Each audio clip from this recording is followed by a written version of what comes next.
ஸ்ரீ சிவசங்கரா தேவனே, ஸ்ரீ சிவசங்கரா தேவனே. சங்கரம் சிவசங்கரம். Question from Govindan sir. முருகப்பெருமானின் தரிசனம் பெற்று அவரிடம் நேரில் உபதேசம் பெற வேண்டும் என்ற பேராவலால் உந்தப்பட்ட பாம்பன் சுவாமிகள் பாம்பனுக்கு அருகில் உள்ள பிறப்பன் வலசையில் உள்ள மயான பூமியில் 6 நாள் தொடர்ந்து தவநிலையில் இருந்தபோது 7வது நாள் முருகப்பெருமான் அகஸ்தியர் அருணகிரியார் ஆகிய 2 மகான்கள் புடைசூழ அவருக்கு தரிசனம் கொடுத்ததாக வரலாறு கூறுகிறது. பாம்பன் சுவாமிகள் அருணகிரியாரை தனது மானசீக குருவாக ஏற்றுக்கொண்டவர். இறைவனான முருகப்பெருமானின் தரிசனம் பெற்று அவரிடம் நேரடியாக உபதேசம் பெற வேண்டும் என்ற பேராவலை பாம்பன் சுவாமிகள் தனது ஆன்மீக வாழ்க்கையின் தலையாய குறிக்கோளாக கொண்டிருந்த போது அந்த தரிசனத்தை தனது மானசீக குருவான அருணகிரியாரோடு இணைந்துதான் தர வேண்டும் என்று முருகப்பெருமானிடம் கோரிக்கை வைக்க வேண்டிய காரணம் என்ன? பாம்பன் சுவாமிகளோடு எவ்வித தொடர்பும் இல்லாத அகஸ்தியரும் முருகப்பெருமானோடு வந்து அவருக்கு காட்சி கொடுக்க வேண்டிய காரணம் என்ன? எவ்ரிஒன்ஸ் விஷுவல் திங்கிங், அவ்வளோதான். ஒவ்வொரு மனிதனுக்கும் அவனவனுக்குன்னு ஒரு தனிப்பட்ட அபிலாஷைகள்னு சொல்கிறோம் இல்லையா, திங்கிங். இப்படி இருக்கணும், அப்படி இருக்கணும், எனக்கு அது கிடைக்கணும், இது கிடைக்கணும். உலகத்தில் நீ எந்த கடவுளையும் தேடி அலைய தேவையில்லை. ஏன்னா எல்லா கடவுளும் உங்கள்கிட்டயே இருக்குது. முருகன் முருகன் சொல்லி எல்லாரும் தேடுறாங்க. அந்த யார்? உங்கள் நெஞ்ச குகையில் இருக்கிறவன், ஒவ்வொருத்தருடைய ஹார்ட்டில் இருக்கான் இல்லையா, நெஞ்ச குகையில் இருக்கிறவன் குகன், அவ்வளோதான். ஸோ அதே மாதிரி நம்ம 5 விரல் இருக்கு இல்லையா, இதுதான் இந்திரன். நம்ம பாதங்கள் விஷ்ணு. மூக்கில் ஓடுற காற்று இருக்கு இல்லையா, அதுதான் வாயுன்னு சொல்கிறது. நம்ம உடம்புல இருக்கக்கூடிய வாட்டர் மாலிகுல்ஸ் தான் வருணன். நம்ம உடம்புல இருக்கிற ஹீட்டு தான் அக்னின்னு சொல்லக்கூடியது. நம்முடைய கண்கள் சந்திர சூரியன். ஸோ எல்லா கடவுளும் நம்மக்கிட்டே இருக்குது. இது ஒரு ஜனங்களுக்கு ஒரு மித்து இருக்குது. இந்த சினிமாலாம் பார்த்து பார்த்து ஜனங்கள் ரொம்ப கெட்டுப்பிட்டாங்க. இவங்க தாடி வளர்த்துன்னு உட்காந்துருக்குறோம் காட்டில், அப்படியே டாயின்னு ஒரு இடி மின்னல் எல்லாம் வரும். அதுலேருந்து ஒருத்தர் வந்து பக்தா அப்படின்னு சொல்லுவார். இப்படிலாம் நினைக்கிறாங்க. அப்படிலாம் ஒன்றும் இல்லை. Every minute you are living with God. ஒவ்வொரு நிமிஷமும் நீ கடவுளோடே இருக்கிறாய். இந்த உலகத்தில் நீ மாத்திரம் இல்லை, உன்னை சுற்றி இருக்கிற எல்லாருமே, நாட் ஒன்லி எல்லாருமே, எல்லாமுமே, இயற்பு முதலாகிய எல்லா ஜீவராசிகளும் கூட கடவுள் தான். கடவுள் இல்லாத எதுவும் இந்த உலகத்தில் இல்லை. ஈஸ்வர சர்வபூதானாம், பகவானே சொல்கிறாரு, ஈஸ்வர சர்வபூதானம். உலகத்தில் இருக்கிற எல்லா படைப்பும் அதுதான். அதனால் வள்ளலார்னு சொல்கிறாரு, எல்லா உயிரும் என்னுயிராயினங்கிறார். இந்த உலகத்தில் இருக்கிற பல்லி பூச்சி போனாம் எல்லாம் கூட நான் தான்றார். எல்லா உயிரும் என்னுயிராயின. ஏன்னா எல்லாம் கடந்த என்னம்பலத்தீசர் எல்லாம் கடந்தார் என்னுள் இருந்தாருங்கிறார். ஈயம்பு பல்லிக்கிட்டே இருக்கிற புலிக்கிட்டு இருக்கிற அதே கடவுள் தான் எல்லாத்தையும் கடந்த மாதிரி எங்கிட்டையும் வந்து உட்காந்துருக்காருங்கிற வார்த்தை சொல்கிறார். So ultimately if you understand what divinity is, you will understand that everything in this world is divine. கடவுளுக்கு அப்பாற்பட்ட எந்த விஷயமும் இந்த உலகத்தில் இல்லவே இல்லை. ஏன் வந்து அந்த மாதிரி மகான்களெல்லாம் எனக்கு அந்த தரிசனம் வேணும் இந்த தரிசனம் வேணுன்றாங்க அப்படின்றதுக்கு அது ஒரு விஷுவல் திங்கிங் தான். எல்லாமே சினிமா தான். சில பேருக்கு கமல்ஹாசன் சினிமா பிடிக்குது, சில பேருக்கு ரஜினிகாந்த் பிடிக்குது, சில பேருக்கு எம்ஜிஆர் பிடிக்குது, சில பேருக்கு சிவாஜி பிடிக்குது. உலகத்தில் எல்லாமே பாயசம்தான்.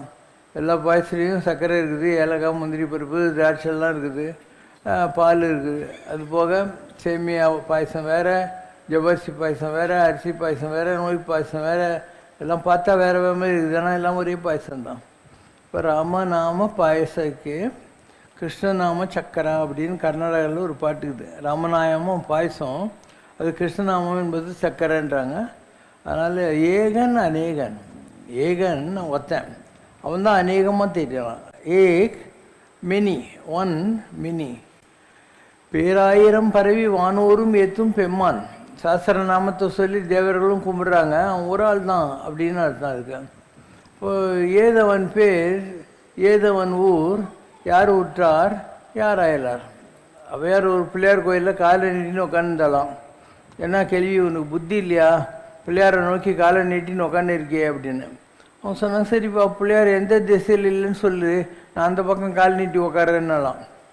எந்த திசையில் இல்லைன்னு சொல்லி நான் கால் நீட்டி உட்காருன்னா. அதனால் ஆம் என்றுரைக்கில் ஆமேயாம், அலதென்றுரைக்கில் அலதேயாம். நீ ஆமான்னு நம்பினா கடவுள் இருக்கான், இல்லைன்னு சொன்னால் ஒன்றுமே ப்ராப்ளம் இல்லை. இப்போ நேர்த்தி நேர்த்தி நியாயம்னு சான்ஸ்கிரிட்டில் ஒரு வார்த்தை உண்டு. நீ நினச்சின்னு இருக்க கடவுளை நம்புறவன் ஆத்திகன், நம்பாதவன் நாஸ்திகன்ன்ற. விவேகானந்தர் சொல்கிறாரு, நாத்திகம் கூட ஆத்திகத்தின் ஒரு பகுதிங்கிறார். நீ கெமிஸ்ட்ரி ஸ்டூடெண்ட் தான் உனக்கு தெரியும். ஒரு பொட்டலம் கட்டி உனக்கு பரீட்சைக்கு கொடுத்துருவாங்க. அது என்ன கெமிக்கல் நீ கண்டுபிடிக்கணும். அதுக்கு அவர் 30 மார்க்கு, உன்னுடைய இப்போ நோட் புக்குக்கு ஒரு 20 மார்க் 50 மார்க் இருக்கும்.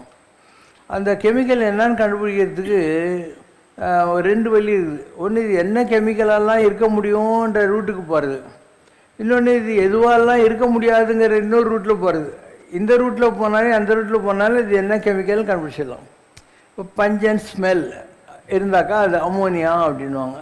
ஸோ பஞ்ச் அண்ட் ஸ்மெல் இல்லைன்னா அம்மோனியா கிடையாது. ஒரு மயில் துத்த கலரில் இருக்குன்னா காப்பர் சல்ஃபேட்னு அர்த்தம். அதை போட்டு சிரிக்கு வந்துச்சுன்னா நைட்ரஸ் ஆக்சைடுன்னு பேர் இல்லையா? இப்படி ஒவ்வொரு கெமிக்கலுக்கும் ஒரு சில குணங்கள் இருக்குது. Either you go through what it could be or go through what it cannot be. இது ரெண்டுத்தையும் விட ரொம்ப சிம்பிளான வழி இருக்குது. உங்கள் காலேஜ் பியூன்கிட்ட ஒரு 50 ரூபா கொடுத்தேன்னா அவனே சொல்லுவான், என்ன பொட்டலம் மடிச்சு தான் வந்தான். அது என்ன சொல்லி அவனுக்கு நல்லா தெரியும், அவன் அழகாக சொல்லிடுவான். அதனால் உலகத்தில் எந்த ஒரு விஷயம், இப்போ கடவுள் இருக்கார், கடவுள் எதுவெல்லாம் இல்லைங்கிறது ஒரு ஆராய்ச்சி, எதுவாக எல்லாம் இருக்கலாம்ங்கிறது இன்னொரு ஆராய்ச்சி. இப்போ எதுவெல்லாம் இல்லைன்னாக்கா அது நேத்தி நியாயம். கடவுள் எதுவாகலாம் இருக்கலாம்னா அது எஸ் போட்டுட்டு போகிற இன்னொரு route. In both ways you will reach that God. இது வரைக்கும் நீங்கள் யாரையெல்லாம் கடவுள்னு கும்பிட்டுருக்கிறீங்களோ அவங்கெல்லாம் நம்மள மாதிரி தான். ராமர், இயேசு, புத்தர், கிருஷ்ணர், பரமாச்சாரியார், ராகவேந்திரர், சிட்டி பாபா எல்லாரும் நம்மள மாதிரி உலகத்தில் வந்தவங்க தான். இப்போ தெய்வம் மனுஷ ரூபேனம், தெய்வம் என்பது மனித வடிவத்தில் தான் எப்பொழுதும் வருகிறது. ராமாயணத்தை எழுதின கம்பர் சொல்கிறாரு, மானுடம் வென்றதம்மாங்கிறார். ஒரு மனிதனாக வந்து ராமன் வென்று காட்டினான் அப்படின்னு அர்த்தம். அப்போ நீ கூட வையத்தில் வாழ்வாங்கு வாழ்ந்து வான்வரையும் தேவநிலையை அடைய முடியும். எல்லாருக்கும் தெரிஞ்ச விஷயம்னா தசரதனுக்கு குழந்தை இல்லாமல் இருந்துச்சு. அப்போது ரிஷேசனுங்க மரிஷியை கூட்டின்னு வந்தாங்க. அவர் யாகம் வளர்த்து புத்திரகாமேஷி யாகம் பண்ணி அதில் தான் ராமலட்சுமண பரத சத்ருகன் வந்தாங்க அப்படின்னு உனக்கே தெரியுது. இப்போ ராமர் நார்மலாக தானே பிறந்தார், அவரையும் தொட்டில் போட்டு தானே மண் புகழ் கோசலையும் மணிவயிறு வாய்த்தவர்னு சொன்னாங்க. அவரும் தான் காட்டுக்கு போனார், அவரும் தான் சுயமரத்தில் பார்ட்டிசிபேட் பண்ணார், சீதையை காட்டிக்கினார். அவங்க அம்மா சொன்ன மாதிரி காட்டுக்கு போயிட்டார். அதுக்கப்புறம் எங்கள் பொண்டாட்டி எங்கே காணணும், அவரும் தான் ஒன்றை மாதிரி அழுதுன்னு உட்காந்துருந்தார். அப்புறம் இறங்கிக்கு போகிறாரு. ராவணன் இவருக்கு ஈக்குவலான பவர் உள்ளவன். அதனால் யுத்த காலத்தில் இவங்களுக்கு சோதனையான எத்தனையோ காலங்களெல்லாம் வருகின்றன. லக்ஷ்மணுக்கு வருது, ஆஞ்சநேயர் போய் சஞ்சீவமலை கொண்டு இவங்களெல்லாம் காப்பாற்றுற மாதிரி வருது. So out and out they played human are not. இன்றைக்கி இவனுக்கு ராமர் கோயில் கட்டிட்டாங்க, ராமருக்கு ஒரு சிலை வச்சுக்கிறாங்கன்றதுனால நீ ஏதோ ஆகாசத்தில் புஷ்ப விமானத்துலேயும் கருட வாகனத்துலேயும் வந்துட்டு போயிட்டாருன்னு நீ தப்பான்னு நினைக்கிற. கிருஷ்ணர் அவன் ஜெயிலில் தூக்கி போட்டான் கம்சன். அப்போ அந்த ஜெயிலில் வசுதேவருக்கும் தேவகிக்கும் பிறந்தவர் தான் கிருஷ்ணர். அப்போ ஒருச்சி மகனாய் பிறந்து ஒரு இரவில் யமுனையை கடந்து கொண்டு போய் யசோதை இடத்துல ஆயர்பாடியில் வளர்ந்தார். அவர் உனக்கே தெரியுதா இல்லையா? ஒரு இடத்துல பிறந்து இன்னொரு இடத்துல வளர்ந்தார், மனுஷனை தான் வந்தாருங்கிற மாதிரி. ஒரு பரமாச்சாரியார் ராகவேந்தர் இங்கே தான் புவனகிரியில் பிறந்தார், சிதம்பரத்துக்கு பக்கத்தில். அதுக்கப்புறம் கும்பகோணத்தில் மடாதிபதியாக இருந்தார். பிரகலாதன் யாகம் செய்த பூமி இருக்கிறதுனால அவர் மந்திராலயத்தை தேடி போய் அங்கே இருக்கிற இந்த பாதுஷா கிட்டே எனக்கு இந்த இடம் கொடு, நான் பிரகலாதனாக இந்த போது இந்த இடத்துல யாகம் பண்ணேன் அப்படின்றாரு. இன்னொரு கல்லை காட்டி ராமர் இந்த கல் மேலே வனவாசல் உக்காந்தாரு, அதனால் இந்த கல்லில் எனக்கு பிருந்தாவனம் அடிக்கணும்னு சொல்கிறாரு. இப்போ அவங்களுக்கும் வாசனைகள் இருக்கா? இப்போ ஹைதராபாத்தில் பிறந்தவர் தான் சிரிடி பாபா. அவர் தன்னுடைய குருவாகிய ராமானந்தருடைய சமாதி இருக்குன்னு சிரிடியை தேடி போகிறாரு. ஸோ அந்த இடத்துல சமாதி இருக்குன்றதையும் அவர் ஒரு விளக்கு எரிஞ்சிட்டு இருக்கிற காட்சியை காட்டுறாரு. ஸோ எல்லாருமே மனிதங்க தான் இல்லையா? மக்களுக்கு இந்த கன்செப்ட் இன்னும் மண்டையில் வரல. இவங்க வந்து ஒரு கேலண்டர்லேயும் காயத்துலேயும் ஒரு ஃபோட்டோ ஃப்ரேம்லேயும் இருக்கிறதெல்லாம் கடவுள் கடவுள் கடவுள்ன்றான். நீ கடவுள்னு சொன்னால் இந்த நாய்க்கு நம்பிக்கையே வர மாட்டேங்குது. அதனால் பார்க்க முடியுது, கேட்க முடியுது, சுவாசிக்க முடியுது, சாப்பிட முடியுது, கை வீசி கால் வீசி நடக்க முடியுது. நீ தான் கடவுள் அப்படின்னா எவ்வளோ பெரிய ஒரு ஆர்கானிக் சப்ஸ்டன்ஸ் நீ இல்லையா? அது உனக்கு நம்பிக்கையே வர்றதில்லை. ஒரு காயத்தில் கடவுளை பார்க்குற, கல்லில் 300 ரூபா கொடுத்து பூம்புகாரில் நீ தான் பில்லு போட்டு வாங்கிட்டு வந்த, அதில் கடவுள் இருக்குன்னு நீ நம்புகிற. நீ கடவுள்டான்னா நம்பவே மாட்டேங்க இல்லையா? அதனால் கடவுளுங்கிற கான்செப்டு இவ்வளோ நூற்றுக்கணக்கான வருஷங்கள் 1000 வருஷம் இன்னும் யாருக்கும் புரியவே இல்லை. நீ கடவுள் நீ நம்புறது தான் உனக்கே நல்லது. இப்போது நீ ஒரு சாதாரண ஆள், மிஸ்டர் முனுசாமி, உன்னை வந்து ஒரு வீரபாண்டிய கட்டபொம்மன் ரோலில் போடுறாங்க. அப்போ நீ என்ன பண்ணுவேன்? நீ போட்டு இந்த பேண்ட் ஷர்ட்லாம் மேக்கப் ரூம் அழுத்து வச்சுட்டு வீரபாண்டிய கட்டபொம்மனுடைய கீழே வச்சுட்டு அவனுடைய மீசை வச்சுட்டு கத்தியெல்லாம் இப்படி வச்சுட்டு அந்த ஸ்டேஜுக்கு போகிற போது நீ நான் முனுசாமின்றதை மறந்து போகணும். நான் தான் கட்டபொம்மன்னு உனக்கு வரணும். அப்போ வரி திரை கப்பம் வட்டின்னு டைலாக் பேசணும், அப்படி நடக்கணும், எல்லாம் செய்யணும். அந்த மாதிரி ஒவ்வொரு மனுஷனும் தான் கடவுள்னு எப்போ நம்புகிறானோ அப்போ இந்த உலகம் கடவுள் மயமாகிடும். நீ ராமன் நம்பு, அப்போ எந்த சூழ்நிலையிலையும் தர்மம் மாறாத குணம் உங்கள்கிட்ட வந்துடும். கிருஷ்ணன் நம்பு, most intelligent person on the earth. ஒரு மனுஷன் ஒத்தையாக எல்லார் கண்ணிலையும் விரல விட்டு ஆட்டியிருந்தான் இல்லையா, அது புரியுது. So unless you get in to the shoes of each character which you are trying to glorify in the name of God, you won't understand what divinity is all about. ஒரு இது இருக்குது, காப்பி இருக்குது. காப்பின்னா கொஞ்சம் decoction, கொஞ்சம் பால், கொஞ்சம் சர்க்கரை, மூணையும் போட்டு கலக்கினா அதுதான் காப்பி. அப்போ ராமருடைய தர்மம் மாறாத குணம், கிருஷ்ணருடைய சாத்துரியம், புத்தருடைய கருணை, இயேசுடைய தியாகம், பரமாச்சாரியுடைய தவம், இந்த மாதிரி பெரிய பெரிய ஆளுங்களுடைய எல்லாம் இன்க்ரீடியன்ஸ் இருக்கு இல்லையா, எல்லாத்தையும் போட்டு ஒரு கலக்கு நீ தான் கடவுள். இந்த கன்செப்ட் என்னைக்கு ஜனங்களுக்கு வருதோ அன்றைக்கி இந்த உலகத்தில் போய் பிச்சாட்டினா இதெல்லாம் இருக்காது. இன்றைக்கி இவனுக்கு ஒரு கேலண்டரு கல்லை கட்டின்னு இதுன்னுக்கிறான். 24 மணி நேரத்தில் 23 மணி 50 நிமிஷம் ஃப்ராட் பண்ணின்னுக்கிறான். அப்போ இவனுக்கு எப்படி கடவுள்ன்றது என்னன்னு தெரியும் இல்லையா? அந்த 10 நிமிஷம் பூஜையில் உட்காந்து பூஜை பட்டன்னு மட்டன் நாமம் போட்டாக்கா கடவுள் ஆகிடுமா? இல்லை அந்த கடவுள்கிட்ட மணி அடிச்சுட்டாக்க இவன் கடவுள் ஆகிடுவானா? Practising all the highest values is divinity or spirituality all about. அதை ப்ராக்டிஸ் பண்ணணும். ஏன் ஜனங்க ப்ராக்டிஸ் பண்ணுறதில்ல? Very difficult. அன்பாக இருக்கிறது, வெறுப்பை விடுறது, கோபத்தை விடுறது, பொறுமையாக இருக்கிறது, அறிவாளியாக இருக்கிறது, இதெல்லாம் பாசிபிள் இல்லை சாதாரண மக்களுக்கு. அதனால் இவனுக்கு ரொம்ப ஈஸியாகுது ஒரு காய்த்த கட்டின்னு இருக்கிறதுக்கு. பரமாச்சாரியார்கிட்ட ஒரு புராண கதையெல்லாம் சொல்கிற ஒருத்தர் போனார். பரமாச்சாரியார், நான் உனக்கு அத்வைத்தம்னா என்னன்னு ஒரு கதை சொல்கிறேன், உன்னுடைய பிரசங்கத்தில் நீ யூஸ் பண்ணு அப்படின்னு சொன்னார். இவனும் சரிணும். அவர் சொன்னார், ஒரு ஆள் சர்க்கஸ் கம்பெனிக்கு போய் வேலை கேட்டால் என்கிட்ட இப்போத்துக்கு இந்த சர்க்கஸில் எதுவும் வேலை இல்லை, நான் வந்து உனக்கு குரங்கு மேக்கப் போட்டு துணியெல்லாம் போட்டு விட்டுறேன், நீ சும்மா குரங்கு மாதிரி பண்ணு, அவ்வளோதான் உனக்கு சர்க்கஸில் அப்படின்ட்டான். இவன் சரின்ட்டு அந்த குரங்கு மேக்கப் போட்டுன்னு இருந்தான். மேலே இவனுக்கு பழக்கம் இல்லாததுனால பார்லேருந்து தொபுக்குன்னு கீழ் விட்டான். பக்கத்தில் ஒரு புலி இருந்துச்சு ரெடியோ. இவன் ஐயோ புலி நம்மளை அடிக்க போகுதுன்னு நினச்சான். ஏன்னா இவனுக்கு இவன் மனுஷன் தெரியும், குரங்கு மேக்கப்பில் இருந்தால் கூட. அப்போ பக்கத்தில் இருக்கிற புலி சொல்லிச்சான், முன்சாமி பயப்படாத, நான் பக்கத்து விட்டு ராமசாமி, நான் புலி மேக்கப் போட்டுக்கிறேன். அந்த மாதிரி நீ எல்லாருமே இந்த உலகத்தில் மேக்கப் போட்டு வந்திருக்கிறவங்க தான். உன் பேர் என்னவோ அது நீ போட்டுக்கிற மேக்கப். உனக்குள்ளேயும் அதே கடவுள் தான் இருக்கார், எனக்குள்ளேயும் அதே கடவுள் தான் இருக்கார். இதெல்லாம் உங்களுக்கு என்றைக்கு புரியுதோ அன்றைக்கி நீங்கள்லாம் ஆன்மீகத்தில் அடுத்தடிக்கு போயிட்டீங்கன்னு நினைக்கிறீங்க.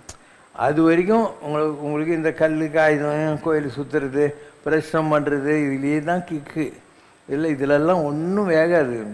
நீ unless you start thinking your God and behave like God, you will not realise God.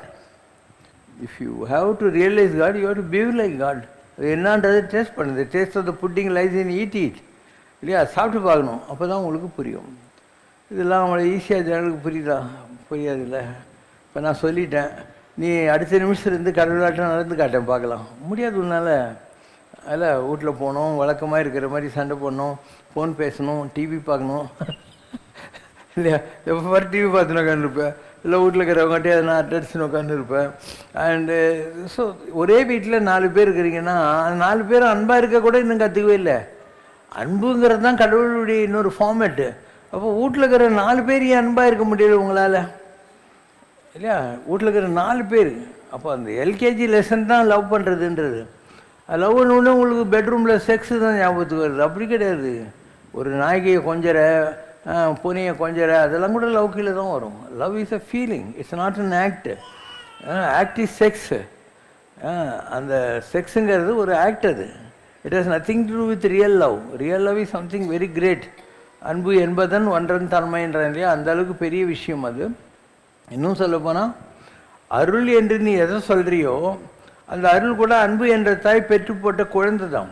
ஒரு மாங்கொட்டையை துப்புற, அதில் ஒரு மாஞ்செடி வந்து மாமரமாகி அதில் நூற்றுக்கணக்கான மாம்பழம் வருதா இல்லையா? அப்போ ஒரு மாங்கொட்டையை துப்பி போட்டால் அதில் நூற்றுக்கணக்கான மாம்பழங்கள் ஒரு 10-20 வருஷத்துக்கு வருதா இல்லையா? ஆனால் லவ்ங்கிறது ஒரு சீடு, அதில் வர்ற மரம் இருக்கு இல்லையா, அதுதான் அருள்னு சொல்லக்கூடியது. அப்போ ஒரு அன்பு இருக்கிற ஒருத்தன் எல்லாருக்கிட்டேயும் தன்னுடைய அன்பை எக்ஸ்பேண்ட் பண்ணிக்கிட்டே போகிற போது you will understand what Arul is all about. அப்போ தான் அருள்ன்றது என்னன்றது அவனுக்கு புரிய போகுது. இல்லைன்னா you will be mistaking lost for love. குடும்பத்தில் குடும்பம் நடத்துறது இல்லையா, குழந்தை பேக்கிறதுக்காக, அது லஸ்ட். அது லவ்கில் வரவே வராது. லவ்ங்கிறது புரிஞ்சிக்கவே முடியாது. பாரதிதாசன் இந்த மாதிரி பெரிய கவிஞர்கள் இருக்காங்க, அவங்க கவிதை சொல்கிறாங்க, அன்பெனப்படுவது யாதென கேட்டேன். அன்புன்னா என்னான்னு சொல்லி கேட்டேன். யார்கிட்ட? கடவுள்கிட்ட. கடவுள் என்ன சொன்னானா? அழித்துப்பார் என்று இறைவன் சொன்னான். அன்பு என்னன்னு தெரிஞ்சிங்கன்னா முதல்ல நீ அதை கொடுத்து பாடுறா அப்படின்னா, லவ் பண்ணிப்பாரு, அப்போ தான் அன்புன்றது என்னன்னு உனக்கு தெரியும்னா. So it's very difficult to truly love.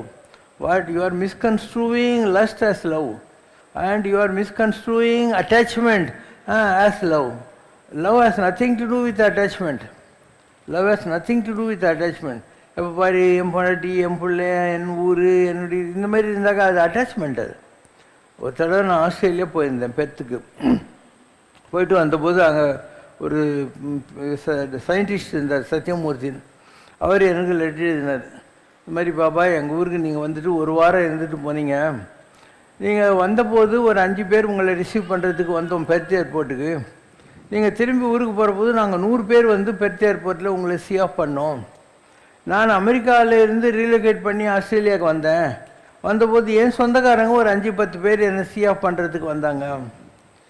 இப்போ தான் எனக்கு கொஞ்சம் கொஞ்சமாக புரிய ஆரம்பிச்சிருக்குது.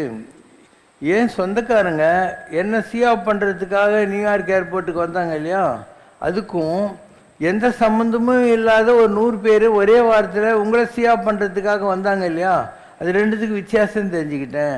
இந்த வித்தியாசம் is the difference between attachment and love அப்படின்னாரு. ஒரு முன்னப்பின்ன தெரியாத ஒருத்தர்கிட்ட நமக்கு வந்ததுன்னா லவ். எங்கள் சொந்தக்காரன் ஊருக்கு போகிறான் ஆஸ்திரேலியாவுக்கு, கடனேன்னு போய் ஏர்போர்ட்டில் சி ஆஃப் பண்ணிட்டு வரணும் அப்படின்னாக்கா அது அட்டாச்மெண்ட்டு கீழே வரும். இப்போ அந்த ஆள் அழகாக முடிச்சான் அந்த லெட்டரை. என்னன்னு முடிச்சான்னா, you are writing his story. Isna kadul periyach. You are writing his story. Your life is becoming history. I am writing my story, so it is still a mystery. I am writing my story, it's still a mystery. You are writing his story, kadul dia. And your life is becoming history now. So it is for you to elope in mystery or to enlarge it to history. It is your choice. What you want to become. Question from Kalyana Krishnan Ravishankar. பகவான் ஸ்ரீ கிருஷ்ணர் குருகுலத்தில் கல்வி பயின்ற போது அவருக்கு குருவாக விளங்கிய பெருமைக்கு உரியவர் சாந்தீபனி முனிவர். சிறு வயதில் கிருஷ்ணருக்கு அரசியல் சாஸ்திரங்களுடன் போர்க்கலைகளையும் கற்றுக் கொடுத்தவர். தான் இறைவனின் அவதாரமாக இருந்தாலும் கூட குருவுக்கு தேவையான பணிவிடைகளை செய்து அவரிடம் சகல சாஸ்திரங்களையும் கற்றுக்கொண்ட கிருஷ்ணர் குருவுக்கு குருதட்சிணை அளிக்க முன்வந்த போது குரு மறுத்துவிட்டார். ஆனால் அவருடைய மனக்குறையை தெரிந்து கொண்ட கிருஷ்ணர் கடலில் மறைந்து போன அவருடைய மகனை மீட்டு வந்து குருதட்சிணையாக வழங்கி ஆசி பெற்றார். பாபாஜி, சாந்தீபனி மகரிஷி மகனை ஸ்ரீ கிருஷ்ணர் எப்படி மீட்டார் என்று தயவு செய்து விளக்குங்கள். குருவாய் வருவாய் அருள்வாய் கோகன்னே அப்படிங்கிறோம். இந்த உலகத்தில் எந்த டீச்சரும் உனக்கு எலிமெண்ட்ரி ஸ்கூலில் கற்றுக் கொடுத்தவரை ஹைஸ்கூலு, ஹையர் செகண்டரி ஸ்கூல், காலேஜு எல்லா இடத்துலையும் கற்றுக் கொடுத்த டீச்சர்ஸ் எல்லாம் இருக்காங்களா, அவங்களெல்லாம் நம்ம குருவோங்கிறோம். அப்போ இந்த உலகத்தில் நமக்கு பாடம் எடுப்பதற்காக வருகிற எல்லா டீச்சருங்களுமே வந்து குரு வடிவாகின்ற மாதிரி குருவாய் வருவாய் அருள்வாய் கோகிற மாதிரி கடவுளுடைய ஒரு வடிவம். Because God cannot interact with everyone. He forms in different forms. கடவுள் தான் உங்கள் அம்மாவாக வரான். ஆனால் எல்லா வீட்லேயும் அம்மா வர முடியாது. அதனால் உங்கள் அம்மாங்கிற ஃபார்மில் அவன் தான் இருக்கான், அப்பாங்கிற ஃபார்மில் அவர் தான் இருக்கான். இடர்களையும் மாதா பிதாவென நான் உன்னை வரித்தேன், இனி யாதாமால் யாதாம் இனின்றார். அப்போ அப்பா யார், அம்மா யார், கடவுள் தான். உனக்கு வர டீச்சர் யார், அந்த சாதா டீச்சராக இருந்தால் என்ன, மசாலா தோசையாக இருந்தால் என்ன, அவர் டீச்சர். அதுவும் கடவுளுடைய ஒரு வடிவம். இது மூணும் சேர்ந்து உன்னை கொண்டு போய் சேர்க்கிற இடம் தெய்வம். மாதா பிதா குரு தெய்வம்னு சொல்லக்கூடியது.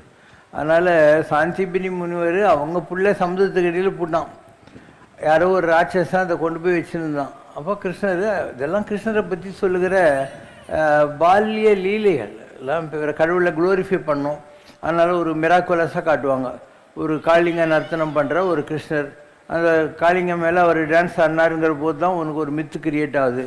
ஒரு பூதனங்கிற ராட்சசி வர்றா பால் கொடுத்து கொலை பண்ணுறதுக்கு, அவளை பால் குடிச்சியை கொலை பண்ணிடுறான்ற போது உனக்கு ஒரு மித்து டெவலப் ஆகுது. ஒரு ஆயர்பாடியில் இருக்கிற கிருஷ்ணருங்க வந்து கோகுலத்தில் இருக்கிற அந்த ஆயர் பெருமக்கள் கிருஷ்ணனை லவ் பண்ணுற பார்த்து பிரம்மனுக்கு கோவம் வருதான். அப்போ என்ன பண்ணுறாரு கிருஷ்ணர், அவன் என்ன பண்ணுறான், இந்த ஆயர்கோள பிள்ளைங்கள்லாம் ஒரு பிள்ளைங்கள ஒரு குகையில் கொண்டு போய் ஒழிச்சு வச்சிடறான். அப்போ கிருஷ்ணர் என்ன பண்ணுறாரு, அதே மாதிரி ஆடுகளையும் மனுஷங்களையும் ரெடி பண்ணி எல்லாரையும் கொண்டு போய் அவங்க வீட்டில் விட்டு நேராக பிரம்மலோகத்துக்கு போடுறான். போயிட்டு வேற ஒருத்தன் பிரம்மான்னு சொல்லிக்கின்னு வருவான், அவனை நல்லா உதவிங்கன்னாரான். ஸோ ஒரிஜினல் பிரம்மம் உதவாங்கன்னா நம்ம டூப்ளிகேட் கிருஷ்ணரை அங்கே பண்ண. இந்த மாதிரிலாம் எதுக்கு சொல்கிறாங்கன்னா, to glorify a character that you was so divine even when I was a child அப்படின்னு சொல்கிறதுக்காக இதெல்லாம் செய்கிறாங்க. இதெல்லாம் நிஜமாக நடந்ததா இல்லையான்னு உனக்கும் தெரியாது எனக்கும் தெரியாது இல்லையா, we don't know. அதே மாதிரி தான் கிறிஸ்டியானிட்டியில். ஸோ ஜீசஸ் இருக்கார், அவரை கொலை பண்ணுறதுக்காக அந்த ஏரோது ராஜன் கிழக்கு தீர்க்கதரிசிகள் சொல்கிறான், நீங்கள் அந்த குழந்தைய பார்த்தீங்கன்னா எங்கிட்ட வந்து தகவல் சொல்லுங்கள். இவங்க பார்த்துடுறாங்க. வர்ற வழியில் ஏஞ்சல் வந்து சொல்கிறான், அவனுடைய இன்டென்ஷன் நல்லதில்லை, நீங்கள் அவங்ககிட்ட போய் சொல்லாதீங்கன்னு சொல்லிட்டு அவனுக்கு கோவம் வருது. அந்த நாட்டில் இருக்கிற எல்லா குழந்தைங்களையும் கொள்றான்றான். புரியுதா? இதே மாதிரி நம்ம ஊரில் இருந்தது இல்லையா? எப்போ வந்து துர்கை ஆகாசத்தில் உன்னை கொல்ல வந்தவன் பறந்துட்டான்னு சொல்கிறாளோ, அப்போ நாட்டில் இருக்கிற எல்லா குழந்தைங்களையும் கொல்லுன்னு சொல்லி கம்சனும் கொல்றான் இல்லையா? அப்போ கம்சன் அந்த நாட்டில் இருந்த குழந்தைகளை கொன்னதுக்கும் ஏரோது ராஜா அந்த நாட்டில் இருந்த எல்லா குழந்தைகளையும் கொல்ல சொன்னதுக்கும் ஏதாவது ஒரு சிமிலாரிட்டி இருக்கா? அஸ்ட்ரோவண்டிங் சிமிலாரிட்டின்னு சொல்கிறோம். இயேசுநாதர்கிட்ட 12 அப்போஸ்டல்ஸ் இருந்தாங்க. வைஷ்ணவத்தில் பெருமாள் கிட்ட 12 ஆழ்வார்கள் இருக்காங்கன்னு சொல்கிறோம். முகமது நபிக்கிட்ட 63 சிஷ்யர்கள் இருந்தாங்கன்றோம். அதே மாதிரி நம்ம ஊரில் சிவங்கிட்ட 63 நாயன்மார்கள் இருந்தாங்கன்னு சொல்கிறோம். சரி, 2 கதைகளையும் பார்த்தீங்கன்னாக்கா ஒரே மாதிரி இருக்கும். ஹெலன் ஆஃப் ட்ராய் கதையை பாரு, நம்ம ஊரில் ராவணன் சீதையை கொண்டு போய் வச்சுருந்தாங்க இல்லையா, ராமாயண கதை, ரெண்டும் ஒரே மாதிரி இருக்கும்.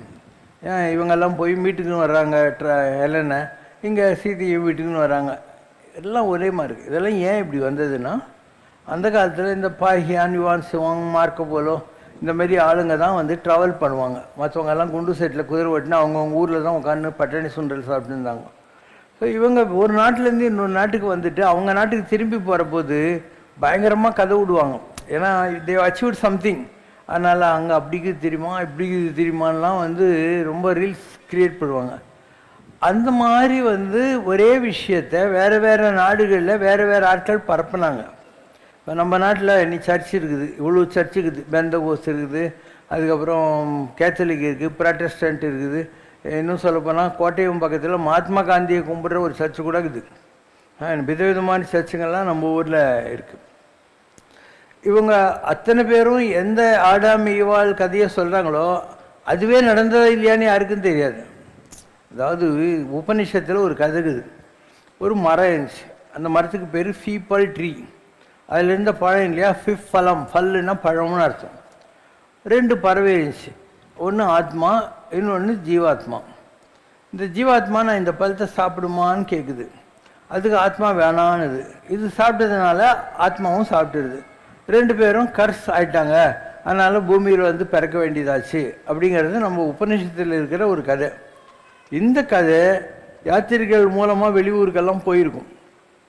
போன போது people tree became apple tree, ஆத்மா பிகேம் ஆடம், அண்ட் ஜீவாத்மா பிகேம் ஜீவ் அண்ட் ஈவ், ஜீவாத்மா பிகம் ஜீவ் அண்ட் ஈவ். இப்படி தான் இதெல்லாம் வருது. ஸோ நிஜமாகவே பேரடைஸ் லாஸ்ட்டு, பேரடைஸ் கைடு இதெல்லாம் மில்டன் 16ஆவது நூற்றாண்டில் எழுதினான். இயேசு வந்து இன்றைக்கி 2025 வருஷம் ஆகிப்போச்சு. ஸோ 16ஆவது நூற்றாண்டில் வந்த ஒருத்தன் சொல்கிற இந்த ஆப்பிள் ட்ரீ கதையும் பீப்பிள் ட்ரீ கதையும் நிஜமாக இருக்குன்னு நீ நம்புறியா? பாசிபிள் இல்லை.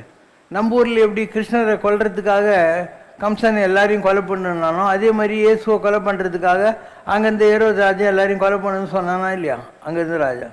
அதனால் பல விஷயங்கள் வந்து ஹிஸ்ட்ரியில் கிடையாது. ஒரு வெள்ளைக்காரன் ஒரு புக் எழுதியிருக்கான், அந்த புக்கோட பேர் தி 100. அதில் அவன் முகமது நபியை முதல்ல வச்சு எழுதுகிறான்.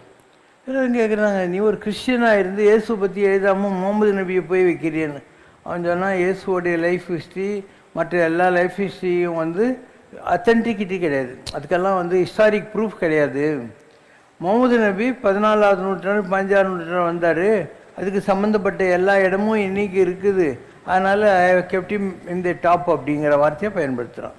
அதனால் நீங்கள் ஒரு வள்ளலார் ஹிஸ்ட்ரி பரமாச்சாரிய ஹிஸ்ட்ரி எல்லாம் பார்த்தீங்கன்னா அது கரெக்டாக இருக்கிறதுக்கு வாய்ப்பு இருக்குது. ஏன்னா அவங்கெல்லாம் இப்போ வித்தின் 100-150 இயர்ஸ் வந்தவங்க. ஒரு ராமகிருஷ்ணர், ஒரு விவேகானந்தர், இவங்கெல்லாம் ஒரு 3500 வருஷத்துக்கு முன்னே ராமரை பற்றி உனக்கு என்ன தெரியும்? இன்ஃபேக்ட் அந்த வால்மீகி வந்து புத்து முளைச்சி அது மேலே உட்காந்துக்கிட்டான். அந்த புத்துலேருந்து வெளியே வரபோது 2 அன்றில் பறவைகளுடைய சோகமான கீதத்தை கேட்டு he was affected. So he was affected by the sogam of the male and female birds separated with each other. அந்த இன்ஸ்பிரேஷனில் வந்தது தான் ராமாயணம். ராமாயணம் நடக்காததுக்கு முன்னாலேயே ராமாயணத்தை அந்த ஆள் எழுதிட்டான், வால்மீகி எழுதிட்டான். அவன் பேர் ரத்னாகரான், திருடவன், இவாச கொலைக்காரன். அதனால் எப்படி ஒரு மனோகர் ட்ராமா ஆகுது. அந்த ஆர்எஸ் மனோகர் ட்ராமாவில் அந்த ஆள் சிசுபாலன் ஏதோ ஒன்று எழுதுகிறான். அது எழுதுறது தானே முதல்ல எழுதுவாங்க, அப்புறம் தானே அதில் யார் எந்த ஆக்டிங்க்கு வர போகிறாங்க, என்ன நடிக்க போகிறாங்கன்றதெல்லாம் தெரியும். இது வரைக்கும் எத்தனை ராமாயணம் வந்துச்சு. என்டிஆர் ராமராய் இருந்த, பரதனா வந்து சிவாஜி கணேசன் நடித்த, லக்ஷ்மணனா என்ன லக்ஷ்மி காந்தன்னா யாரோ ஒரு ஆள், இவங்கெல்லாம் நடித்தது அந்த ராமாயணம் வந்துச்சு. ராமானந்த் சாகர் எடுத்த ராமாயணம் சீரியல் வந்துச்சு. அதுக்கப்புறம் இப்போ ரீசெண்ட் டைம்ஸில் நயனதாரா சீரியா நடித்த சினிமா வந்துச்சு. அப்போ எந்த ராமாயணத்தை நீ நிஜம் நம்புவ? பிற்காலத்தில் வர்றவனுக்கு இது எல்லாமே நடந்துச்சுன்னு நினைப்போம். கேள்விக்கோ. உலகிலேயே 3 கால்களை உடைய முனிவர் என்று போற்றப்படும் சிறப்பு வாய்ந்த பிரிங்கி ரிஷி சிவபெருமானை தவிர பிற தெய்வத்தை வழிபடக்கூடாது என்கிற கொள்கை கொண்டவர். பாபாஜி, இந்த பிரிங்கி ரிஷி முனிவர் பற்றி தயவு செய்து விளக்குங்கள். இவங்கெல்லாம் கும்பிட்டா என்ன, கும்பிடா ரிஷிகள்னால் ரிஷிகள், அதாவது அவங்க காட்டில் உட்காந்து தவம் செய்து கொண்டிருந்தவர்கள். எல்லா ரிஷிகளும் அப்படிப்பட்டவங்க தான். அதில் 7 ரிஷிகள் வந்து நல்ல ஃபஸ்ட் ரேங்க் வாங்கினவங்க, அதனால் சப்த ரிஷிகள்னு அவங்கள சொல்கிறாங்க. ஸோ இந்த பிரிங்கி ரிஷியா பிருகு ரிஷியான்னு கூட ஒரு டவுட் இருக்கும். பிருகுங்கிறவர் வேறு. பிருகுங்கிறவர் பெருமாளை பார்க்கறது, உலகத்தில் யார் ரொம்ப சாத்வீகமான கடவுள்னு கண்டுபிடிக்கிறதுக்காக நான் போகிறேன்னு சேலஞ்ச் பண்ணிட்டு கிளம்புறாரு. அப்போது பிரம்மா இருக்கான், வேறு கண்டுக்க மாட்டேன்றான், சிவன் வேறு கண்டுக்க மாட்டேன்றான். விஷ்ணு வந்து பள்ளியறையில் இருக்காருனாலையும் அவர் போகிறாரு. போயிட்டு அந்த மகாலட்சுமி இருக்கிற இடத்துல உதவுடுறாரு. அப்போ ஐயோ உங்களுக்கு கால் வலிச்சிருக்குமேன்னு சொல்லி மகாவிஷ்ணு என்ன பண்ணுறாரு, அவருடைய வலது கால் கட்டை விரலில் கண்ணு ஒன்று இருக்குமா, அந்த கண்ணை அமுக்கி அவருடைய திமிரு போகிற மாதிரி பண்ணிட்டாருங்கிறது நம்முடைய சீனிவாச மகாத்மியம். அதனால தான் மகாலட்சுமி கோச்சின்னு போய் தனியாக தவத்தில் உட்காந்துட்டா. அதனால் சீனிவாசன் மனைவி பிரிந்து சோகமாக இங்கே வந்து இவ்வளோ பெரிய உலகத்தில் திருமலையில் உட்காந்து மண்கடியில் பூஜை பண்ணிகிட்டு இருந்தாருன்னு சொல்லுவாங்க. இல்லை நான் சொல்லி இந்த சீனிவாஸ் பெருமாள் கதையை நான் நம்புறதில்லை. ஏன்னா நீங்கள் அந்த காலத்தில் பார்க்குறவங்க இல்லையா, அவங்கெல்லாம் ராஜாங்க. கோவிந்தராஜா, தியாகராஜா, நடராஜா, சுந்தரராஜா, இவங்கெல்லாம் கிங்ஸு. அவங்க கடவுளை கும்பிட்டுருப்பாங்க. அப்போ அந்த கடவுளுடைய எனர்ஜி அவங்க உடம்புக்குள்ளே ஏதோ ஒரு வகையில் இந்த உலகத்துக்கு நல்லது பண்ணியிருக்கும், அவ்வளோதான். It is not that God has come in the form of Sundararaja, Nataraja, இது அது அப்படிலாம் நீங்கள் நம்பவே தேவையில்லை. They were kings. அந்த காலத்தில் கிங்ஸ்ன்றவங்க கொஞ்சம் மற்றவங்களிலிருந்து மாறுபட்டவர்கள். வீட்டில் உட்காந்து தனியாக அரண்மனையிலேயே ஒரு பூஜை ரூம் வச்சுருப்பானுங்க, பூஜை பண்ணுவாங்க. ஜனங்கள்லாம் ராஜாவை கும்பிடுவாங்க, ராஜா சாமியை கும்பிடுவான், ஜனங்கள்லாம் நல்லா இருக்கணுங்கிறதுக்காக. ஸோ எந்த ஒரு வழிபாட்டு தத்துவமும் இந்த மனிதர்களை ஆராதிக்கிற மாதிரியான ஒரு வழிமுறையில் வந்தது தான். இப்போ கோவிந்தராஜ சாமின்றது உன்னை பொறுத்த மாத்திரம் யார், திருப்பதியில் நின்றுருக்கிற பெருமாள்னு நீ நினைப்பேன். நான் என்ன சொல்கிறேன், அங்கே நின்றுட்டு இருந்த பெருமாள் இருக்கார் இல்லையா, அவரை பூஜை பண்ணவன் உங்கள் ராஜா கோவிந்தராஜன்லாம் இருப்பான். இப்போ உங்கள் வீடுங்கள்லேயே உங்களுக்கு பிடிச்ச கடவுளுடைய பேர் உங்கள் குழந்தைங்களுக்கெல்லாம் வைக்கிறீங்க. அப்போது உங்கள் குழந்தைங்க நீங்கள் வச்ச பேர்னாலேயே உங்கள் குழந்தை கடவுளாகி போயிடுச்சா? உங்களுக்கு பிடிச்ச குலதெய்வம் ஏதோ ஒரு பேரை உங்கள் குழந்தைங்களுக்கு வைக்கிறீங்க, அந்த மாதிரி அவங்க வச்சுருப்பாங்க. நான் நிறைய காட்டுக்கு போயிருக்கேன். திருப்பதி மலை மேலே பாபநாசம் டேமை தாண்டிட்டு இன்னும் போனோம். போனால் அங்கே குமாரத்தாரான்னு ஒரு இடங்குது. முருகருடைய நீர்வீழ்ச்சி, குமரன் குமாரன். அதுக்கப்புறம் ராமகிருஷ்ண தீர்த்தம்னு ஒன்று இருக்குது, தும்புரு தீர்த்தம்னு ஒன்று இருக்குது. நாங்கள்லாம் போகிற போது இந்த காட்டில் விறகு வெட்டுறவங்க இருப்பாங்க இல்லையா, அவங்க சொல்லுவாங்க இந்த குமரத்தாரை இல்லையா, இக்கடி నుంచి கோவிந்தராஜா அந்த ராஜா வந்தார், கோவிந்தராஜா வந்தார், அவர் இங்கேருந்து బంగారు చేప వెండి చేప ரெண்டும் తీసుకుని వెళ్ళారు அப்படின்வான். அவன் சொல்கிறது என்ன, பங்காரு சாப்பான்னா நீங்கள் அக்வேரியத்தில் பார்க்குறீங்களா கோல்டன் ஃபிஷ்ஷு, அதுதான். வெண்டி சாப்பான்றான் இல்லையா, சில்வர் ஃபிஷ்ஷு.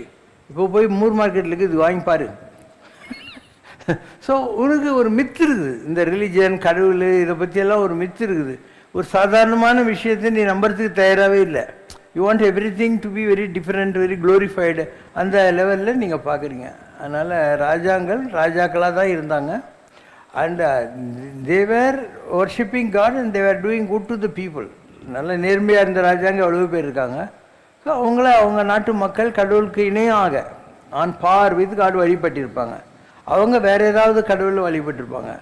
அந்த கடவுளுடைய பேரை அந்த ராஜாங்களுக்கு வச்சுருப்பாங்க. அந்த குலத்தினுடைய தெய்வமாக இருந்திருக்கும், அது ஏதோ ஒரு காரண காரியத்தினால அவங்க வச்சுருப்பாங்க. அதே மாதிரி திருப்பதியில் இவங்க என்ன சொல்லுவாங்க, பெருமாள் ஒரு சங்கு சக்கரம் ரெண்டையும் கொடுத்து அனுப்பிச்சாரு அந்த சோழ ராஜனுக்கு எதிரிகள் அழிக்கிறதுக்காகன்னுவோம். இந்த வைஷ்ணவத்தில் இந்த மகான்கள் இருக்காங்க இல்லையா, அவங்கள சங்கு சக்கரம் சொல்கிற ஒரு பழக்கம் உண்டு. ராமானுஜர்கிட்ட 2 பேர் இருந்தாங்க, அவங்க பேர் முதலியாண்டான் கூரத்தாழ்வான். ஸோ அவங்க 2 பேரையும் சங்கு சக்கரம்னு சொல்லுவாங்க. அதாவது பகவான்கிட்ட சங்கு சக்கரம் இருக்கிற மாதிரி ராமானுஜர்கிட்ட இவங்க 2 பேர் இருந்தாங்கன்றது. ஸோ அங்கே இருந்த அந்த சோழராஜன் ஹெல்ப் கேட்டபோது திருப்பதியில் அந்த நேரத்தில் ஆண்டு கொண்டு இருந்த அந்த ராஜா இருக்கான் இல்லையா, அங்கோவிந்தராஜன் எவனும் ஒருத்தன், அவங்ககிட்ட இருக்கிற 2 தளபதிகளை அனுப்பிச்சிருப்பான் இல்லையா. நான் சொல்கிற மாதிரி தான் இவங்க 2 பேரையும் அனுப்பிச்ச மாதிரி அவன் வச்சிருப்பான். அதனால் சங்கு சக்கரத்தை அனுப்பிச்சாருனோம். பெருமாளுக்கு வைகுண்டத்திலிருந்து சங்கு சக்கரத்தை கொண்டாந்து அதுனா துப்பாக்கியா வில்லம்பா உங்கள்கிட்ட கொடுத்து. அதனால் இந்த ஜனங்களுக்கு முழுமையான ஆன்மீகம் எப்போ புரியும்னா, நீ டிவைன்னு முதல்ல நீ நம்பு. unless you believe that you are divine, you will not be able to accept any form in human as gods. இல்லையா, உன்னால் ஒத்துக்கவே முடியாது. ஏன்னா நீ உன்னுடைய ஹியூமன் வீக்னஸஸ் எல்லாம் வச்சு இது கடவுளாக இருக்க முடியாதுன்னு நினைக்கிறாள். You have to get rid of your weaknesses and bring in your divine energy, then you will also be able to do something. உங்களாலேயும் ஏதாவது 4 பேருக்கு நல்லது பண்ண முடியும். அப்போ உங்களுக்கும் நம்மக்கிட்டேயும் இந்த கடவுளுடைய குணங்கள் இருக்குது அப்படிங்கிறது புரிய ஆரம்பிச்சிடும். ஸோ இந்த கடவுள் புராணம் இதெல்லாம் ஒரு பிரிமிட்டிவ் சொசைட்டி. பிரிண்டிங் மீடியா கிடையாது, உங்கள் டேப்ரி எலக்ட்ரானிக் மீடியாலாம் ஒன்றும் கிடையாது. கர்ண பரம்பரைன்னு வாங்க. கர்ணம்னா காது, காதில் பாட்டி தாத்தாங்க ஒருத்தருக்கு சொல்லி வந்த கதையெல்லாம். இந்த கதைங்க அப்படியே தாத்தா பாட்டிக்கிட்டு இருந்து பேர குழந்தைங்களுக்கு அப்படியே வந்துடுச்சு. பிரிண்டிங் மீடியம் 16ஆம் நூற்றாண்டுக்கு அப்புறம் தான் வந்துச்சு. அதில் இதெல்லாம் இவங்க பிரிண்ட் பண்ணிட்டாங்க. அதுக்கப்புறம் கொஞ்சமாக வர ஆரம்பிச்சது எல்லாம். இப்போது ஒரு இந்த மஞ்சக்காய்தான்னு சொல்லுவோம் இல்லையா, அந்த காலத்தில் அதில் பிரிண்ட் அடித்து வந்தது தான் உங்கள் வீரபிரமேந்திர சாமி இந்த காலஞானம். அது ஒரு கலெக்டர் இருந்தான், அவன் பேர் வேதவியாஸ். அவன் பின்னால் பிஹெச்டி பண்ணான், அதனால் அவன் பேர் டாக்டர் வேதவியாஸ், IAS PhD. அவன் ஒரு நந்தியால்ன்ற ஊருக்கு வரான், அவங்க டெப்டி கலெக்டராக இருந்தான். அப்போ ஒரு புக் ஸ்டால்குள்ளே போய் பொழுது போகாத நான் சொல்கிற மாதிரி மஞ்சக்காயத்தில் இருக்கிற ஒரு புக்கு எடுத்து புரள்றான். அதில் வருது இந்த மாதிரி நந்தியால் வில்லேஜில் ஒரு பண்ணி யானைக்குட்டி போடும் அப்படின்னு வந்துச்சு. இவன் இதெல்லாம் ஒரு புக்கான்னு மூடுறான். அப்போ தாசில்தார் காரில் சார் ஒரு அதிசயம் சார் கடை வீதியிலண்ணா என்னன்னா இந்த மாதிரி பண்ணி நான் யானைக்குட்டி போட்டுக்குதுன்னு. இவன் போய் பார்க்குறான். ஓகேவா, மறுநாள் காலத்தில் இவன் ரூமில் இருக்கான். முசாபரி பங்களான்னு அந்த காலத்தில் ஒரு கிராமத்துக்காரன் இவ்வளோ ஓலைங்களெல்லாம் கொண்டாந்து, நான் வீரபிரமேந்திர சாமியுடைய வம்சத்தில் வந்தவன், எங்கள் தாத்தா என் கனவுல இதெல்லாம் உங்ககிட்ட கொண்டு போய் கொடுக்க சொல்லியிருக்காரு. அவனுக்கு ஆச்சரியமாகுது. நம்ம நேற்று தான் இந்த இன்சிடெண்ட்டை பார்த்தோம், ப்ரூஃபும் பார்த்தோம், யானைக்குட்டி பார்த்துட்டு வந்துருக்கோம். அதனால் இந்த புக்கில் என்ன ஆகுது பார்க்கலான்னு 2 இடத்துல அவன் ஆஃபீஸ் எடுத்தான். ஹைதராபாத்தில் ஒன்று, பெங்களூரில் ஒன்று. வேதிக் யூனிவர்சிட்டின்னு ஒன்று ஆரம்பித்தான். இந்த காலஞானத்தில் இருக்கிற எல்லா விஷயங்களையும் ஒவ்வொன்றா பப்ளிஷ் பண்ணான் அந்த வேதவியாஸ். அதில் தான் பல விஷயங்கள் வரும். அதை வச்சு தான் உங்களுக்கு NT ராமராவை போட்டு இவங்க சினிமா எடுத்தானுங்க, காலஞானம் எழுதின வீரபிரமேந்தருடைய வாழ்க்கை வரலாற்றை. ஸோ இந்த மாதிரி எடுத்தாங்க. ஸோ எல்லாமே ஏதோ ஒரு காலத்தில் அவங்க எழுதினாங்க, எங்கேயோ ஒழிச்சு வச்சுட்டு போனாங்க. அது வெளிப்பட வேண்டிய காலம் வரும்போது வருது. Question from Nagargoil Priya. Dear Baba, you often say that people who think of committing suicide have many options in the world for food and shelter. But many people who think of suicide are often thinking it because of emotional reasons. Even if those people go to temples, how can they overcome such thoughts? இவங்க கேட்ட கேள்வி என்னென்னா, ஒருத்தர் ஏதோ பணம் கஷ்டம் emotional இந்த டிஸ்டர்பன்ஸில் இருந்தால் சூசைட் பண்ணிக்காதீங்க, நான் உங்களுக்கு பணம் தரேன், கர்நாடகாவில் நிறைய இடம் இருக்குது, நார்த் இந்தியாவில் நிறைய இடம் இருக்குது, அங்கெல்லாம் போயிட்டு நீங்கள் ஜாலியாக சுற்றின்னு இருங்க, அவங்க சாப்பாடெல்லாம் போட்டுருவாங்க. ஹரித்வார், ரிஷிகேஷு, இங்கே கர்நாடகாவில் சுப்பிரமணியா, தர்மசலா, கொல்லூர், சிருங்கேரி எல்லா இடத்துலையும் சாப்பாடு ஃப்ரீ. ஒரு நாளைக்கு 2 வேளை ஜாலியாக ஆற்றுல போய் குளிச்சியா, சாமி முடிஞ்சா கும்பிட்டியா, 2 வேளை சாப்பிட்டு அங்கேயே நல்லா கட்டி விட்டுருக்காங்க. டாய்லெட்லாம் சத்திரங்கத்திலாம் கட்டி விட்டுருக்காங்க. அப்படி இருக்கணும். எதுக்கு சூசைட் பண்ணிட்டு பேயா சுற்றின்னு உட்காந்து இருக்க? So there are lot of prescriptions. Haridwar, ரிஷிகேஷ்லாம் அங்கே சூப்பராக சாப்பாடு போடுறாங்க. எல்லா மடத்துலேயும் மணி அடிச்சா சாப்பாடு தான், அங்கெல்லாம் போகலாம் நீங்கள். ஸோ ஜனங்களுக்கு நாளைக்கு சாப்பாட்டுக்கு என்ன பண்ணுறது, இல்லை நாளைக்கு கடங்காரன் வந்துட்டான்னாக்கா அவனுக்கு எப்படி பதில் சொல்கிறேன்றதுக்காக சூசைட் பண்ணிக்கிறவன் தான் ரொம்ப பேர் இருக்கிறான். ஒன்றை தெரிஞ்சவன் இந்த உலகத்தில் 100 பேர் கூட கிடையாது.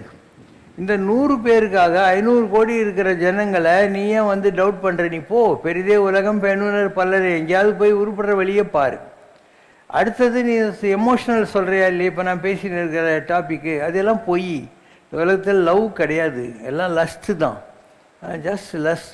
அதை you are mistaking to be love. Okay, உனக்கு டவுட்டே தேவையில்லை. ஒவ்வொருத்தரும் அப்படி தான் சொல்லுவாங்க. நான் 100 தடவை கதையெல்லாம் சொல்லிட்டேன். How you are mistaking lust to be லவ்ங்கிற மாதிரி விட்டுட்டு போயினே இரு. யாரும் உன்னை நம்பி இல்லை, எதுவும் பொய்ப்பா, நம்பாதுப்பா. பாபாஜி, நரசிம்மர் நெருப்பு கடவுள் என்று கூறினீர்கள். அக்னியும் நெருப்பு கடவுள் தானே? தயவு செய்து விளக்குங்கள். உலகத்தில் ஒரு மேக்ஸ் முல்லர்னு ஒரு ஜெர்மன் ஆளுந்தான். அவன் சொன்னான், இந்து மதத்தில் ராமர், கிருஷ்ணர் இதுக்கெல்லாம் ஒரு நோக்கம் இருந்தது. ஏதோ ஒரு காரண காரியத்தினால் இந்த அவதாரங்கள் பூமியில் வந்துச்சு. ஒரு ராவணனை கொலை பண்ணோம், ஒரு தந்தவக்கரன் சிதுபாலனை கொலை பண்ணோம், அதுக்காக ஒரு அவதாரம் வந்துச்சு. இந்த நரசிம்மர் தான் இன்ஸ்டன்ட் காஃபி மாதிரி வந்தார். ஏன்னா அவன் கேட்குறான், சொல்லடா ஹரி என்ற கடவுள் எங்கேன்றான். ஹரி ஹரின்னு சொல்கிறியா, அந்த கடவுள் எங்கே இருக்கான்னு சொல்கிறான்ட்டு. அப்போ இந்த பையன் சும்மா இருக்கான். அவன் சொல்கிறான், தூண்டில் உள்ளன், துரும்பில் உள்ளன், ஒரு தன்மை அணுவை சத கூறிட்ட கூறில் உள்ளன், ஏன் நீ முன் சொன்ன சொல்லின்னு உள்ளங்கிறான். நீ ஹரி எங்கன்னு கேட்டியா, அலி ஹரி இருக்கு பாடுறான்ட்டு. இந்த தூணில் இருக்கானா அப்படின்னு. ஆமான்றான், ஒதுக்கிறான். தூணில் கடவுள் இருந்தாரா இல்லையாங்கிறது நமக்கு தெரியாது. இது கான்கிரீட்டு சிமெண்ட், இதில் எங்கேருந்து கடவுள் வரும்? Not an organic substance. பன்னியில் வந்தாருன்னா நான் நம்ப தயாராக இருக்கேன், மீனில் வந்தாருன்னா நம்ப தயாராக இருக்கேன். இது எவல்யூஷன் லேடர். அந்தந்த காலத்தில் எந்தெந்த எவல்யூஷன் இருந்ததோ அதில் கடவுள் வர்றதுக்கான வாய்ப்புகள் இருக்குது. தூணில் எங்கேருந்து கடவுள் வந்துடுவார் இல்லையா? அப்போ அவன் தன்னுடைய சிஷ்யனாகிய பிரகலாதன் தோற்று போகக்கூடாதுன்னு தூணிலிருந்து வந்தார் அப்படின்னு சொல்கிறான் நம்ம. அப்போ இந்த நரசிம்மர் தூணிலேருந்து வந்தாருங்கிறது நம்முடைய புராணங்கள் இருக்கிற விஷயம். ஆதிசங்கராச்சாரிய காலத்தில் அவருக்கு ஒரு சிஷ்யர் இருந்தார். அவர் பேர் பத்மபாதர். அவர் ஒத்த காலில் நின்றுட்டு நெருப்பு சுற்றி வச்சுட்டு பூஜை பண்ணிகிட்டு இருக்காரு. இப்போ அந்த வழியாக அவர் ஆடு மேய்க்கிற பையன் வரான். என்ன சாமி பண்ணுறேன்னா, இந்த மாதிரி நரசிம்ம அவதாரம் பிரகலாதனுக்கு அப்புறம் யாருக்கும் கிடைக்கல, அது எனக்கு கிடைக்கணும்னு நான் ஒத்த காலில் நின்று தவம் பண்ணுறேன்டா அப்படின்னாரு. எப்படி சாமி இருக்கும்னா, அவனுக்கு தெரியாதுடா அப்படின்றாரு. இல்லை சொல்லு சாமி, நான் காட்டுக்குள்ளே தான் போகிறேன், கிடைச்சா கூட்டின்னு வரேன்னா. அவ்வளோ இன்னசென்ட் அவன். கல்லாத பேர்களே நல்லவர்கள் நல்லவர், சிங்கம் மூஞ்சி மனுஷன் உடம்பு. சரி சாமின்ட்டு இவன் கிளம்பி போகிற வழியெல்லாம் சிங்கம் மூஞ்சி மனுஷன் உடம்பு, சிங்கம் மூஞ்சி மனுஷன்னு போய் நிற்கிறான். நரசிம்மர் பார்த்தாரு, இவனுக்கு சம்மந்தமே இல்லாத ஒரு ஆள் ஒத்த காலில் நிற்கிறான்ட்டு இவன் நம்மளை தேடுறானேன்னு ஒரு மரத்தில் படுத்துக்கினாரு. இவன் இலை தலையெல்லாம் போட்டு அவரை தரன்னு இழுத்துன்னு வந்தான். பார்த்த உடனே ஒத்த காலில் இருக்கிறவர், நரசிம்மா வண்டியான்றார். வாயை மூடுறான், உனக்காக நான் வரல, எந்த ஒரு எதிர்ப்பும் இல்லாமல் எதிர்பார்ப்பும் இல்லாமல் இந்த பையன் என்னை கூப்பிட்டானே, அவனுடைய அன்பு கட்டுப்பட்டு நான் வந்திருக்கேன். இப்போ கடவுள் என்பது யார்? அன்பெனும் புரியுள் அகப்படும் மலை.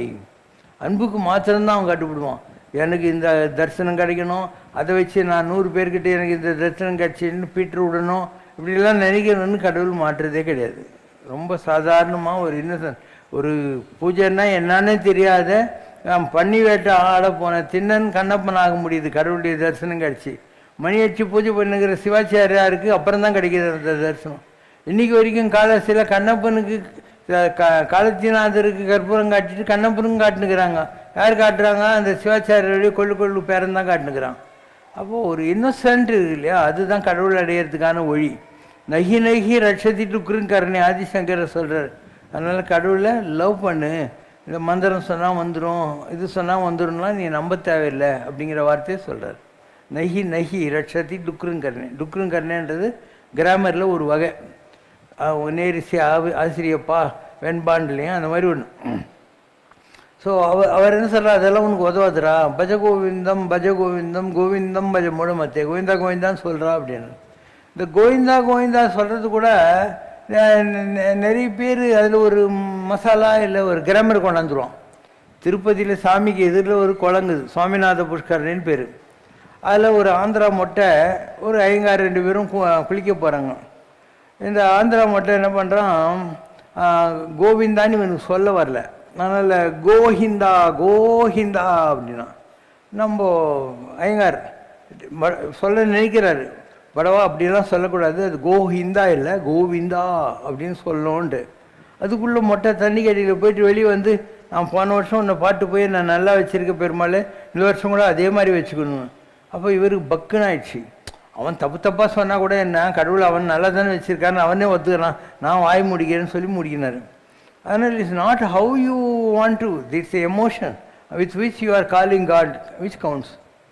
ஒரு ஆள் இருந்தான், மரத்தை சுற்றிக்கினே இருந்தான். அவனுக்கு வந்து பத்மநாபா அமரப்பிரபுன்னு சொல்ல தெரியல. பத்மநாபா அமரர்களுடைய பிரபுன்னா தலைவனேன்னு அர்த்தம். அவன் என்ன பண்ணான், பத்மநாபா மரப்பிரபு அப்படின்னா மரம், அது சுற்றி வந்துங்கிறான். ஒரு பெரிய ஆச்சாரியர் வந்தார், படவா அப்படிலாம் சொல்லக்கூடாது, பத்மநாபா அமரப்பிரபு அப்படின்னு சொல்லணுன்னு. இவன் 4 நாள் சொல்லி பார்த்தான், வரல. அவன் மரம் சுற்றி விட்டான். பெருமாள் அந்த வைஷ்ணவத்துக்கு போய் ஒரு அடி கொடுத்தாரான். உலகத்தில் ஒரே ஒருத்தன் உருப்படியாக என்னை கும்பிட்டுன்னு இருந்தான். அவன் என்ன சொல்லிட்டான், பத்மநாபா மரப்பிரபுன்னா, மரங்களுக்கு தலைவனேன்னா. அப்போ எந்த மரத்தில் நான் இல்லை, அரச மரம் ஆலமரம் வேப்ப மரம் மரம் எல்லா மரத்துலையும் நான் தாங்கிறேன். அவன் மரங்களுக்குள் பிரபுன்னு தானே சொன்னான். உனக்கு என்ன இதில் கஷ்டம், கும்பிட்டு ஒருத்தனை கூட உருப்பிட விடாமல் பண்ணிட்டியாடா, இதுக்கு தான் நீ படிச்சியா கிராமர்லான்னார். அதனால் சைல்ட் லைக் இன்னசென்ட் பைபிளில் வருது, blessed are those with child like innocence because the gates of heavens open for தம்னு வரும். ஒரு குழந்தையினுடைய கள்ளம் கபடமற்ற நிலையில் யார் கடவுளை அழுகுகிறார்களோ அவர்களுக்காக கடவுளுடைய சாம்ராஜ்யத்தினுடைய கதவுகள் திறந்து வைக்கப்பட்டிருக்கின்றன அதுக்கு அர்த்தம். அதனால் அந்த இன்னசென்ஸ் இஸ் வெரி இம்பார்ட்டன்ட். ஒரு குழந்தை இருக்கு, அந்த குழந்தை அவங்க அம்மா கிட்ட வந்து லவ் வந்தால் கிஸ் அடிக்கும், கோவம் வந்தால் பட்டுன்னு ஒரு அடி அடிக்கும். அப்போது அவங்க அம்மாவுக்கு வந்து அண்டர்ஸ்டாண்ட் பண்ணிக்கிற இதுவும் லவ் தான்ட்டு. திருவள்ளுவர் சொல்கிறாரு, அறத்திற்கே அன்பு சார்பு என்ப அறியார் மரத்திற்கும் அகுதே துணை. ஏதோ அன்பு என்பது ஒரு ஃபார்மேட்டில் அறத்துக்கு தான் துணையாக இருக்கு நினைக்காத, மரம்னா என்ன இந்த மாதிரி நெகட்டிவாக லவ் பண்ணுறது இல்லையா, அது கூட அதுதான் சொன்னேன். ஒரு ஆள் இருக்கான், அவன் பொண்டாட்டியை பார்த்து யாரோ கை வச்சுட்டான், உடனே அவன் கொலை பண்ணிடுறான்னு இல்லையா.